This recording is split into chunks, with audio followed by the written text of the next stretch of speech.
Guys, magdidilig tayo dito sa garden ko. Ipapakita ko sa inyo guys.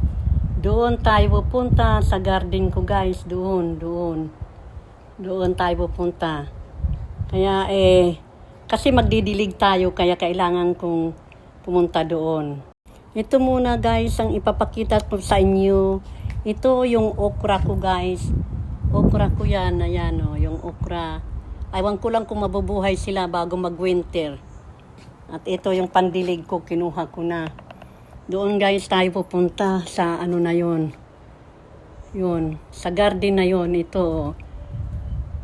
Kaya punta muna tayo dito. Ito yung aking mandarin orange. Hanggang ngayon hindi pa ako nabibigyan ng bunga. Kasi pag nag-winter namamatay siya bago balik ulit Yun naman yung aking peach.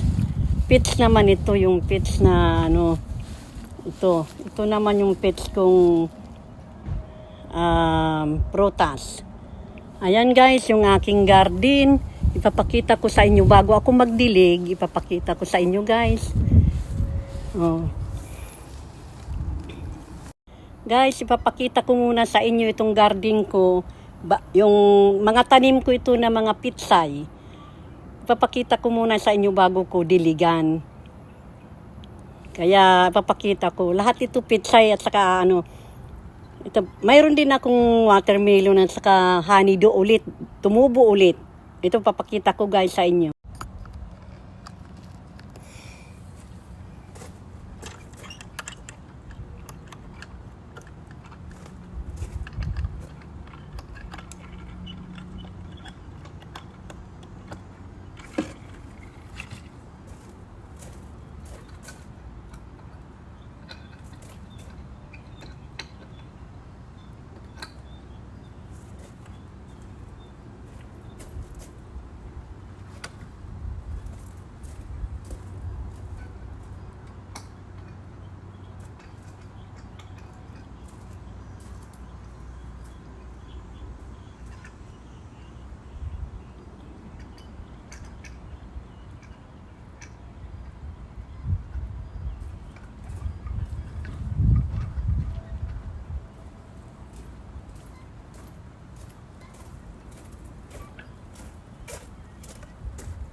Yan guys, nakita nyo guys, tinatanggal ko bago pumunta tayo doon kasi mahirap na tatanggal